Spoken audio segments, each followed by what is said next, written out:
So I kind of feel like we switch gears a little bit from some of the way technical stuff. Actually, some of the way technical stuff you still see in kind of the science of severe weather.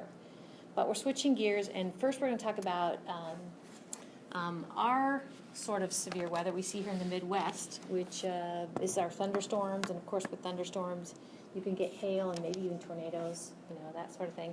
And then we're going to, in Chapter 11, we're going to look at tropical cyclones, so on our coasts and other people's coasts. One of the things I think about is interesting about tornadoes is that there's a map that I'm going to show you that shows where the tornadoes drop, and it's like got North America plastered all over it. So other places can get thunderstorms, but not all thunderstorms bring tornadoes. So it's kind of broken up into, we talk about thunderstorms, and then we talk about lightning that comes with thunderstorms, and then we talk about tornadoes that may or may not come with thunderstorms.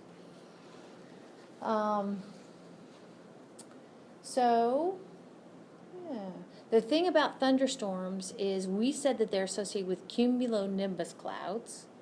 And if you can picture the cumulonimbus cloud, you picture that it's got a lot of what we call vertical development. It's just basically a very deep cloud. And in order to get that vertical development, it needs to be very unstable. So kind of things that we've talked about before are coming back to haunt us.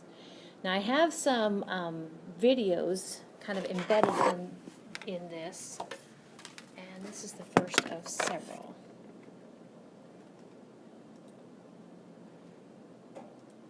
Got 10 million open there. I'm going to close those. So, of course, you see the United States, and the hotbed is thunderstorms here in Florida. Okay, and the thunderstorms need two ingredients. One is warm, moist air, and the other is some way to get that warm, moist air to lift up. And of course, here we have warm, moist. We have two source regions for maritime tropical air there in Florida.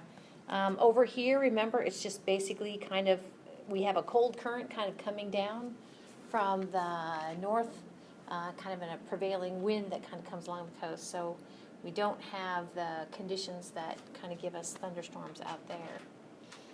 And so not so surprising, you expect kind of a band of, we saw a band of clouds, and you expect maybe a band of thunderstorms kind of at the intertropical convergence zone. And then if we have the orographic lifting to kind of do its thing too. So this is a new slide for me for this this edition of the textbook, and it's a sad slide to include. I don't know, maybe it was in there the 2013 as well. But this basically says that global warming, we'll talk more about global warming in Unit 5, that it does have an impact on severe weather events. Specifically, if you increase the amount of heat basically you have in your atmosphere, then you can have a few more thunderstorms. So that's kind of what this is talking about. The way you read this map is our east will be hit more than our west coast with regard to increasing thunderstorms. So, and this is using mathematical models. So in order to talk about thunderstorms, by the way, if you ever see me go TS, TS is a thunderstorm. So I learned that, I must have learned that, I think maybe at the National Weather Service spotter training. So TS means thunderstorm. So what I want to do is start out with kind of the tame version of a thunderstorm called an air mass thunderstorm.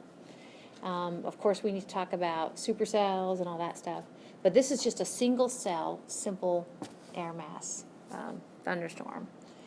Okay, so you figure you need maritime tropical air to lift up, but these are generally, these air mass thunderstorms are generally isolated.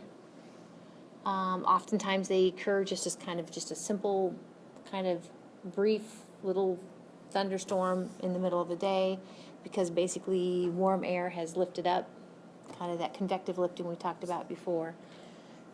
Sometimes there'll be more than one storm cell going on within this air mass thunderstorm. Okay. But I want to talk about this easy one and then talk about the three main stages of a thunderstorm cell as it lives its life. So it has the cumulus stage, it starts out, mature stage, and then the dissipating stage. So these, hopefully you would tell me these are cumulus clouds. They don't look like they have much depth to them, but given the right conditions, cumulus cloud can go ahead and, if it's unstable and has moisture to it, it can go ahead and rise and create that tower that we associate with a cumulonimbus cloud. Just due to, remember what convective lifting is, basically a warm spot. It creates air that's more, less dense, more buoyant than the air around it, so it goes up. Kind of characteristic, and we'll be talking about this tonight, is this flattening out. And if you can kind of see this flattening out right up here, okay, that is actually that. It has so much what we call vertical development that it hits the top of the troposphere, it hits the tropopause, and it flattens out.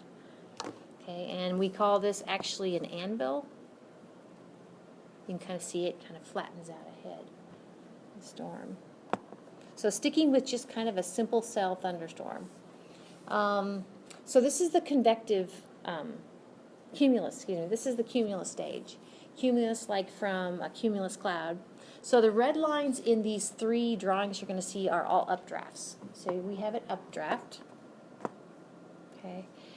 We talked about if you can have an updraft for whatever reason, convective lifting, that chunk of air as it rises will expand, and as it expands it will cool, and depending upon the dew point temperature of that chunk of air, you're going to get condensation. So the Milky Way is condensation. So we talked earlier about oftentimes clouds have nice flat bottoms, okay? And so that flat bottom is the LCL, the lifting condensation level. So this is kind of things we've talked about before. These crisp edges that your notes talk about, sometimes that's likened to cauliflower. Cauliflower. Is that how you spell cauliflower? I don't know. You spell it how you want to spell it, cauliflower. But it's nice and crunchy. All right. So still with the cumulus stage, just an updraft, okay? Notice that your author's gone ahead and drawn in the ... the elevation that's cool enough for water to no longer be a liquid, but to be freezing. This idea of entrainment actually happens at the edges, and it is a player in kind of the cloud developing, okay? Entrainment only happens on the edges, so basically on the edges you have dry air that works its way into the cloud, and as it works its way into the cloud, it causes within the cloud evaporation. Some of the liquid will go back to a gas. Of course, that's evaporation. And then in doing so, it kind of creates an assortment of sizes of liquid water droplets.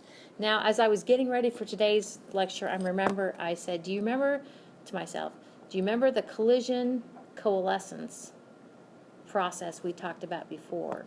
Collision coalescence. So basically you have an assortment of particles, you have your collector droplet falling through there, okay, and getting larger, colliding and coalescing. That's enhancing that cloud droplet growth. Okay, so that was cumulus, and then we have mature, and not so surprising at the mature stage is when you're going to have all of the energy, the chaos, the things that make your adrenaline go, right? So here's where you'll have your lightning, and we'll talk more about thunder. Of course, thunder is just the audible thing associated with lightning. Your hail and your tornadoes, if you're going to have them in the mature stage. So now notice what we picked up. We picked not only do the red, but we also have a blue. When the blue is actually the downdraft. Think of the downdraft as associated with basically those cloud droplets are falling from the sky. Okay, it's raining, it's precipitating.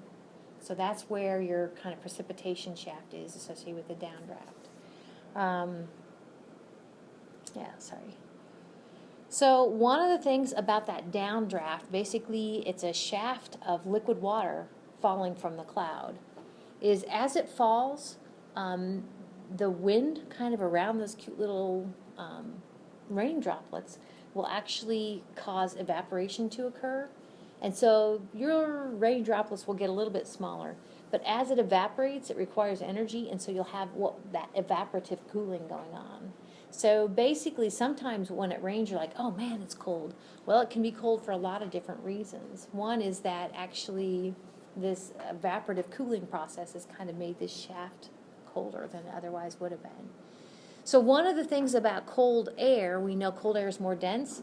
So honestly, just the idea of it, of this downdraft is going to get cooler just because the rain is falling and you have that evaporative cooling.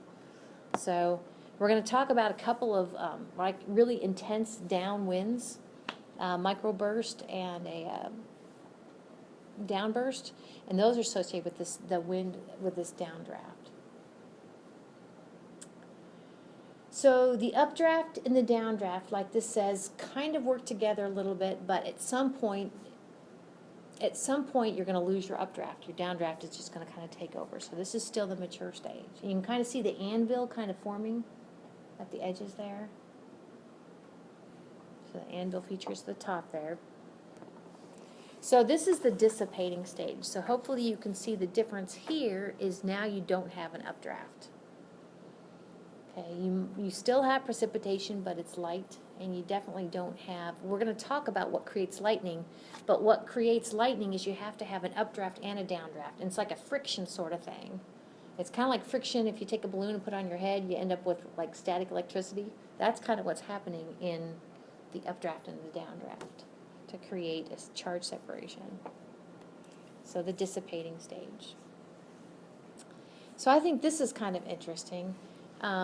You know, here in the Midwest, we're used to these severe thunderstorm warnings. And if you're like me, sometimes we don't get the severe thunderstorm warnings. And you're like, dude, that so was a bunch of lightning, okay? That lightning, you guys, because lightning kills people like more than anything else. You should warn me. And honestly, just lightning alone won't make them issue a severe thunderstorm alert. Because they're expecting us all to be careful. So there's going to be a slide to tell you as much, but if you can hear the thunder from a lightning event, even if it seems like the lightning event is so far away, if you can hear the thunder from a lightning event, that lightning can get you. So seek shelter. And if your hair starts to stand up, run. Okay. So by definition, you'll only get those severe thunderstorm alerts if the wind is sufficiently strong, 58 miles per hour or greater, and if it hails, but the hail has to be at least 1 inch. Okay. So smaller hail won't give it to you. And if it's got a history of spawning tornadoes. Well, no kidding, right? Okay.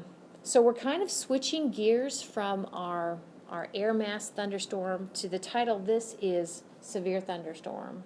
Okay, so one way we can get severe thunderstorms is if they kind of gang up together. If we have basically a weather system that has multiple cells.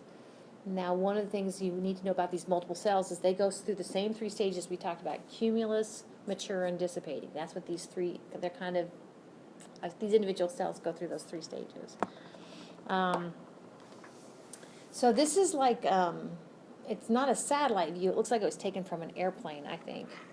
And so you're basically looking at, you're probably in the stratosphere. You're looking at the storm. And so you can kind of see the anvil kind of flattening out here. Okay, there's the anvil. But this thing right here is an overshooting top. Basically, they call it overshooting because what it has overshot is the troposphere. That is in the stratosphere. Okay, so it's an overshooting top.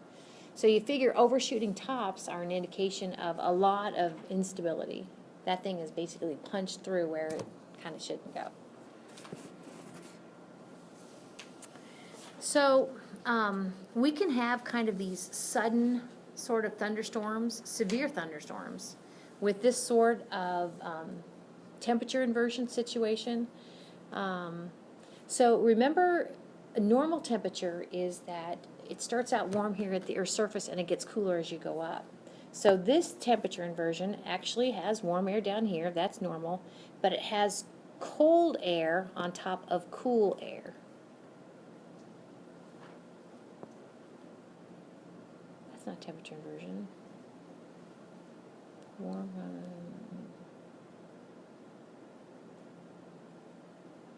No, the cooler air caps the warm air. That's not temperature inversion, is it? Because it's cool, which is warmer than cold. Cool, dry air.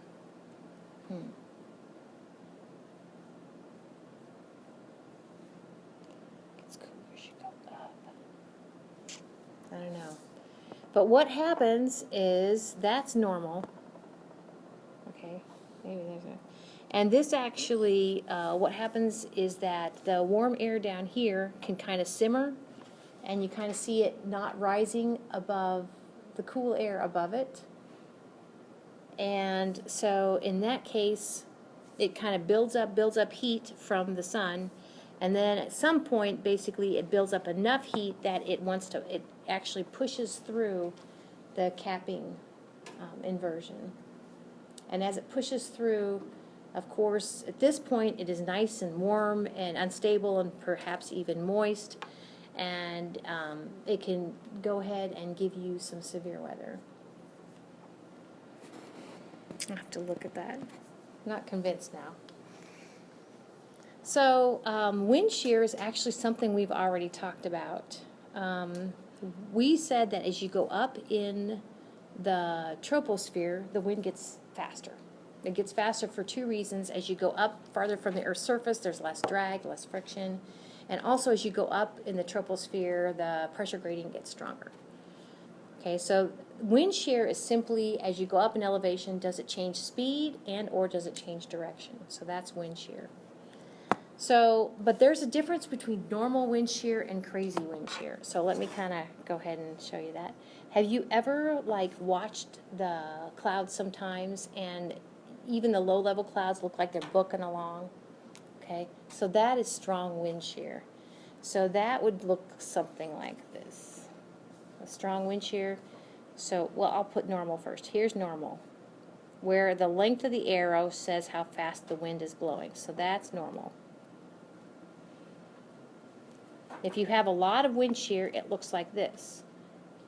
It's slower here, and it gets faster, and it gets faster a lot quicker. I'm kind of running out of room there. Okay, so this has a lot of wind shear. Lots of W for wind shear. So the deal with these two situations is if you have a cumulus cloud that is developing under normal conditions, it is going to look what we call majestic. Here's my lifting condensation level. Here's my vertical development. Here's my anvil. Okay, that is majestic kind of shape. If you have a cloud that is developing, cumulonimbus clouds that's developing where there's a lot of wind shear, it will be tilted. So here's my lifting condensation level. Okay, here's my anvil pointing in the direction that it's moving. Okay, so this one right here is tilted. Now, I'm going to try to convince you that if it's tilted, let's see, well, I think, does it say here? If it's tilted, what can happen is this is your updraft, okay, and this is your downdraft. The tilt actually keeps them separate from each other and can last longer. The other thing about wind shear, creating wind shear anyway, is this wind shear can kind of give you a roll that here in a minute when we talk about, well, not a minute, but when we talk about tornadoes, that roll actually is, it can get you the rotation that's associated with a, we call a mesocyclone that creates a tornado. So these are bad. Bottom line. If your thunderstorm cell has a tilt to it, you can maybe expect something interesting from it. It will be severe. All right. So, let's see. I do have a... All right. So, I don't know if I will or not, but a lot of times on your Unit 4 exam, I'll give you a picture, something kind of like this, and ask you to name the features. So we've already talked about a few features. Here's an anvil. okay, kind of the flattening out part. We talked about overshooting tops. If you have an anvil, it's hitting up against the tropopause of overshooting top. It's got even more instability than that. We talked about an updraft. Hopefully you're good with that. And a downdraft already. Okay, mature stage. Looks pretty good. Now we need to talk about a few more things. Actually, I want to show you this video. And it's not on here, but find this updraft right here. Okay, part of the updraft. And if you would, write the word inflow. I-N-F-L-O-W. Inflow. I think that word goes with it. So inflow basically means it is air that is going up and providing the moisture. Moisture is condensing, and it's part of latent heat of condensation and everything. It's part of the energy associated with that thunderstorm cell. Okay. And then what else we got? Let's see. We got this associated with the downdraft. Of course, we have the heavy rain.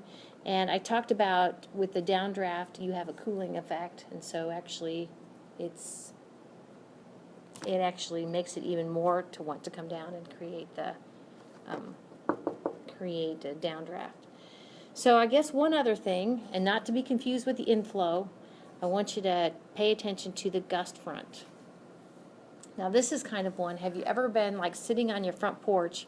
And you know a thunderstorm is coming, and you're sitting on your front porch, and all of a sudden the wind picks up, okay? That actually could be, and if it's coming from the thunderstorm, that's your gust front. And it's kind of a chilly sort of wind sometimes. But the video I'm going to show you talks about inflow. All right, this is another feature called a roll cloud.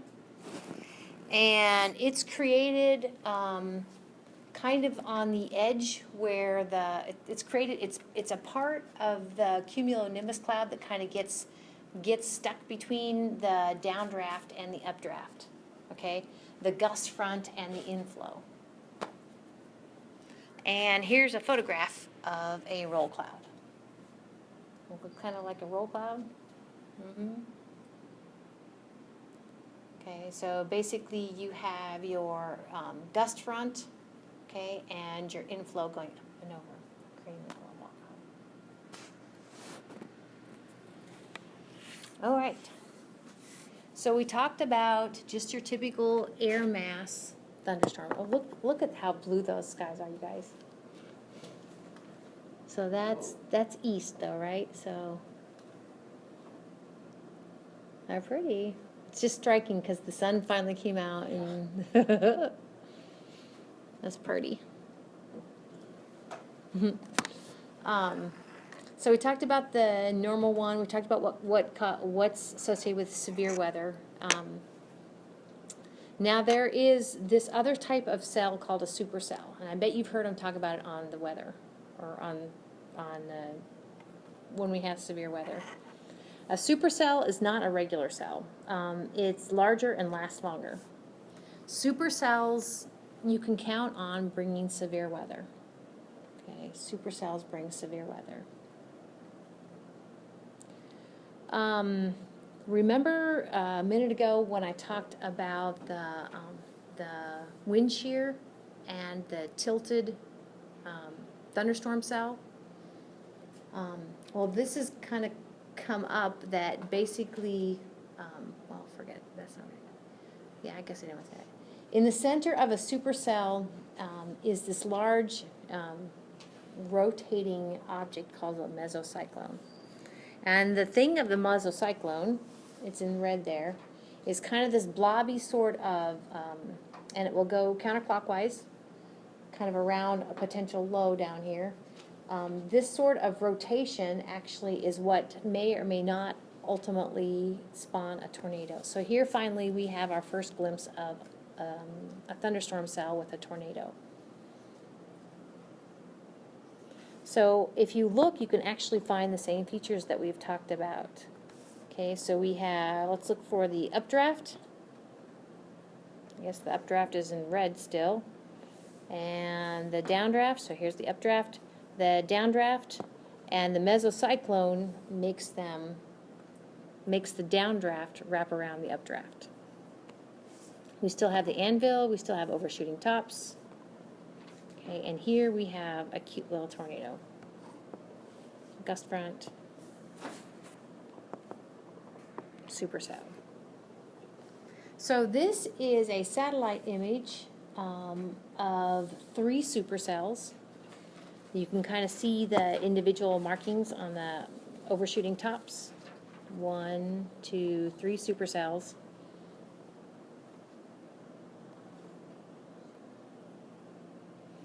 And this is actually then, from the ground, what might look like underneath a supercell. So of course you see the tornado. And you know that the only way you can see a tornado is if it has like some of the cloud come down, water condensing to make it milky white, or whether it's picking up cows or houses or something.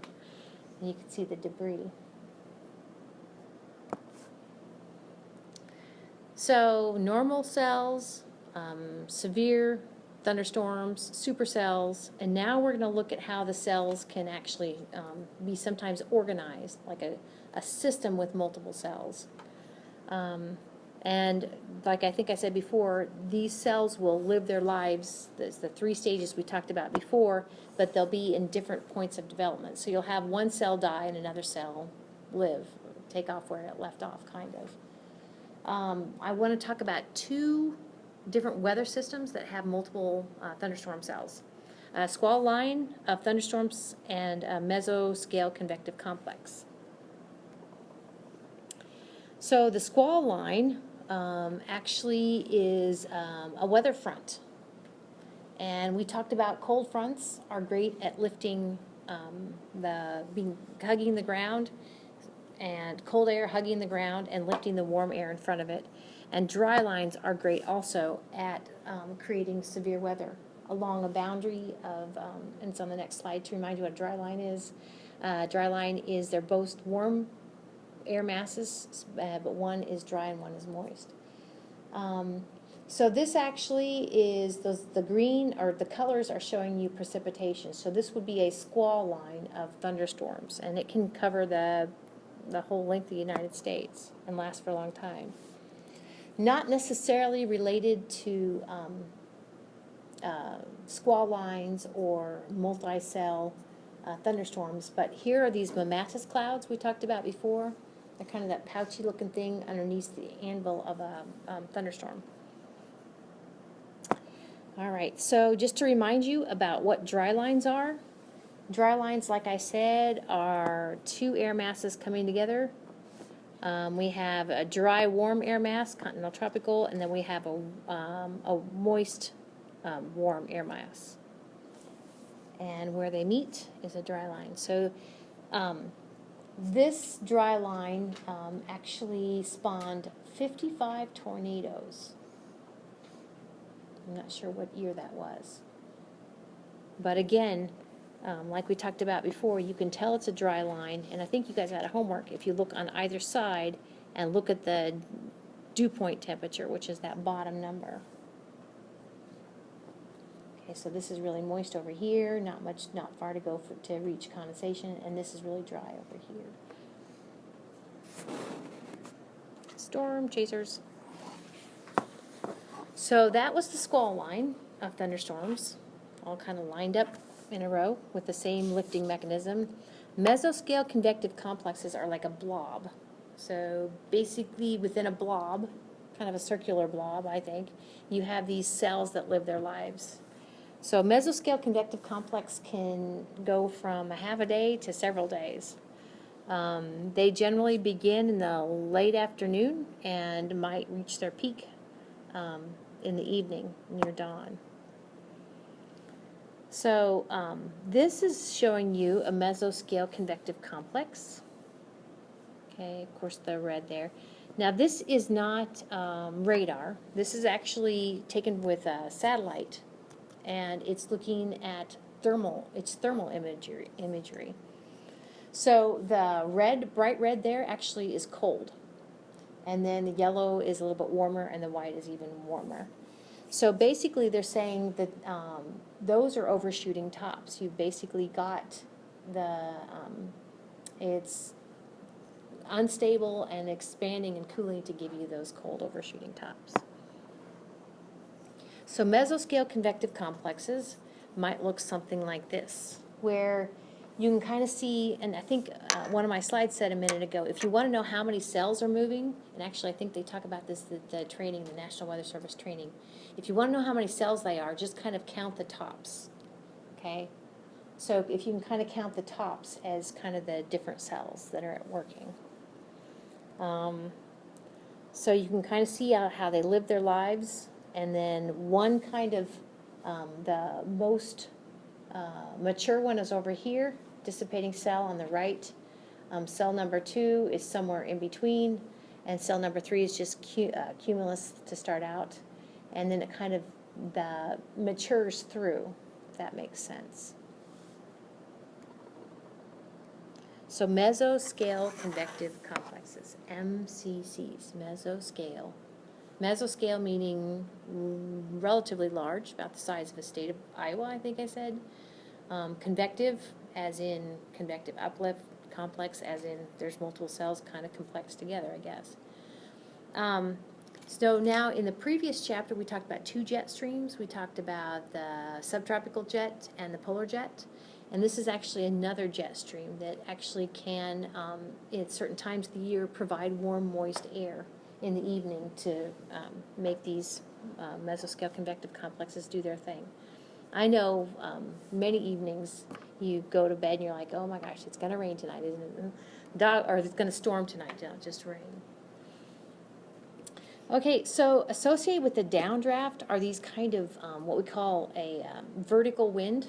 Okay, vertical versus horizontal. Okay, so straight up and down wind associated with the downdraft of a mature thunderstorm cell. So downbursts and microbursts are very similar.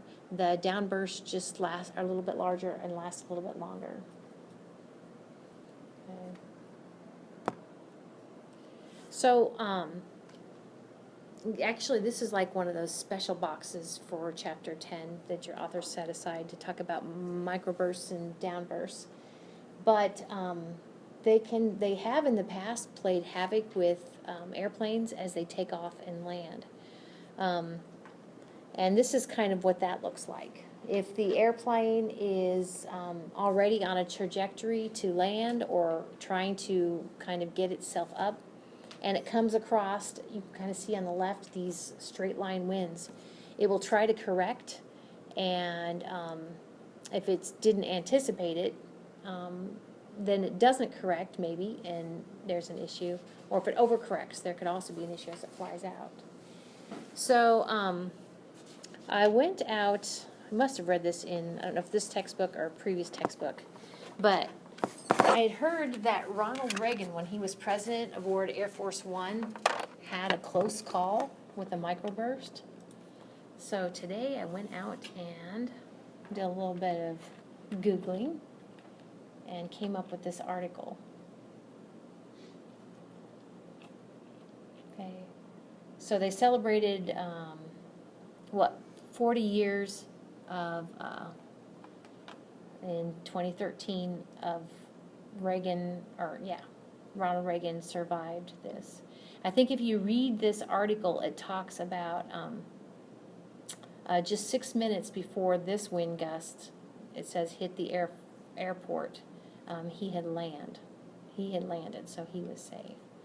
That if you go ahead and read it some more, maybe it was another article I read, but it talks about that these microbursts, yeah, there you go, Delta crash in 1985, killed 137 people. So there's definitely been fatalities, major fatalities due to this. But from what little I read, there has definitely been training in this area for pilots. So that's a good thing. And progress has been made. Microbursts. Wow, that's a good place to take a break. So let's come down. Let's come back at bottom of the hour. Take a break.